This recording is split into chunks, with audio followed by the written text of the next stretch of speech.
Olá galera, tudo bem com vocês? Tô passando aqui para mais um pequeno ensinamento sobre as Sagradas Escrituras. Eu estudando a vida um pouco do Scott Hahn, no seu livro Todos os Caminhos nos levam a Roma. Ele dá um testemunho belíssimo, né? Quando ele veio para a Canção Nova, foi muito interessante porque eu vi ele dando seu testemunho diante do professor Felipe Aquino, e ele falando que ele como protestante, a sua convenção foi muito dura, né? Porque ele não aceitava muitas coisas. A Santa Eucaristia ele aceitou de cara, ele se apaixonou, ele viu que era algo sem, sem comparação, né? Mas quando chegou nos dogmas, ele deu aquela freada, principalmente no dogma mariano, principalmente quando falava-se da Virgem Maria, né? Mas depois que ele se converteu, depois de muitos estudos, um homem que tem mais de 40 mil livros de teologia, história da igreja, misericórdia, ele lido todos, tem uma cabeça fenomenal, Scott Hahn, né? Tem um interesse por buscar as escrituras e a verdade muito grande, né?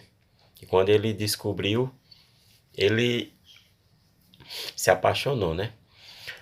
Ele sempre ele gostava muito quando era protestante de entrar em combates, que eu digo diálogo, né? Com católicos. Ele disse que a maioria ele vencia todos, porque os católicos não tinham muito interesse das escrituras e não tinha muito fundamento nas perguntas que ele fazia, né? E os católicos não se fundamentavam na Bíblia e acabavam se perdendo, né? Isso é triste para nós católicos, né? Porque o desinteresse é muito grande de saber das escrituras, de saber a história da igreja. A gente vê muito, né? No meio da gente, as pessoas dizem, não, acho bonita a pregação do pastor fulano de tal, do pastor cicrano.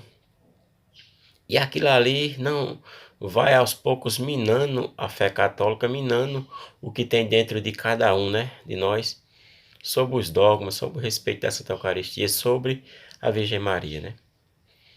Aí o Scott Hahn, depois que ele teve essa convenção, ele estudou bastante para aceitar esse dogma mariano, para aceitar a Virgem Maria como mãe. E aí ele começou a ser um grande defensor, de acusador, ele começou a ser um grande defensor, como São Paulo, né, nas Sagradas Escrituras. São Paulo era um acusador ferronho, foi doutrinado aos pés de Gamaliel, um doutor da lei.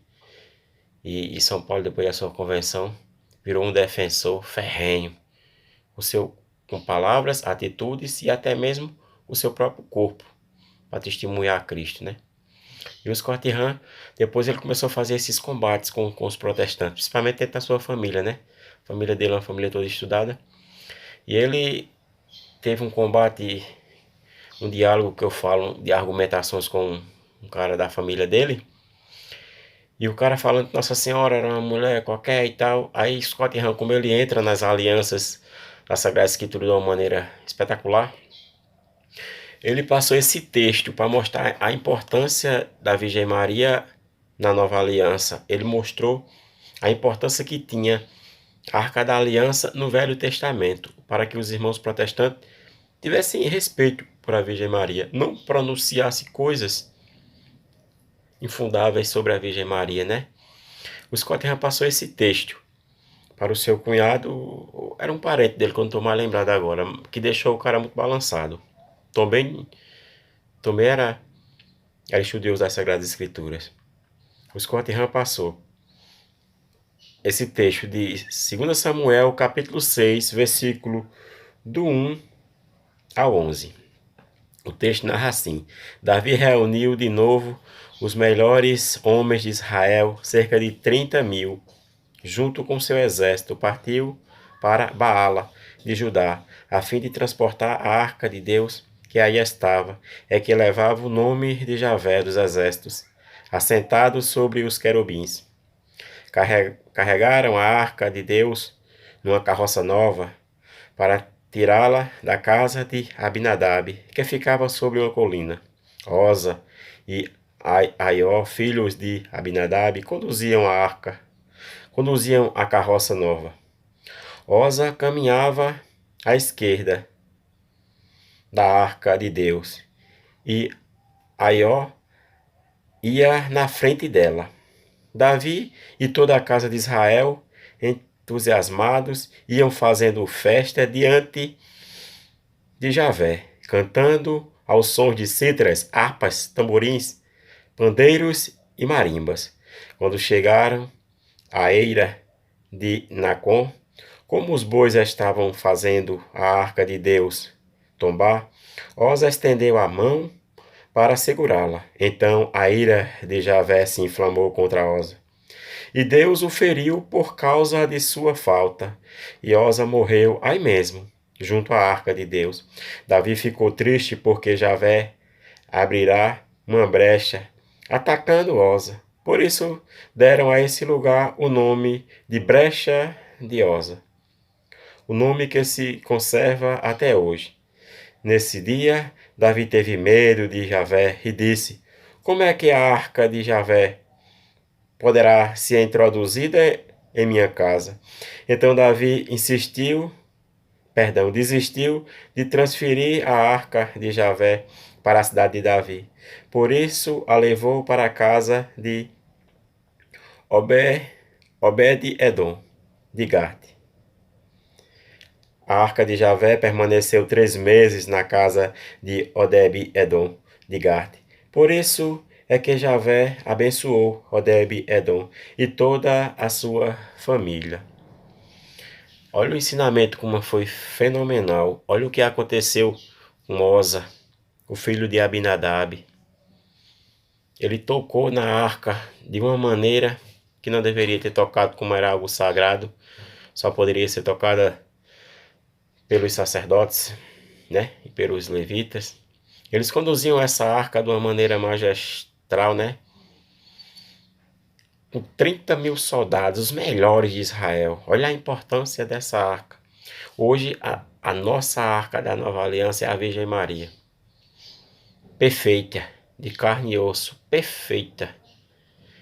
Deus criou-la perfeitamente, humanamente falando. É bom que a gente entenda isso, né? Essa perfeição humana.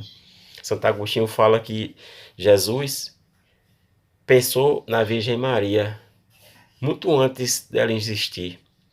A gente vê no livro do Gênesis, né, a profecia que aconteceu sobre a mulher que iria pisar a cabeça da serpente.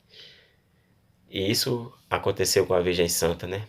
Por isso a gente temos que ter muito cuidado quando falamos mal da Mãe de Deus, a nova arca da aliança. Israel aqui escolheu os melhores soldados para transportá-la.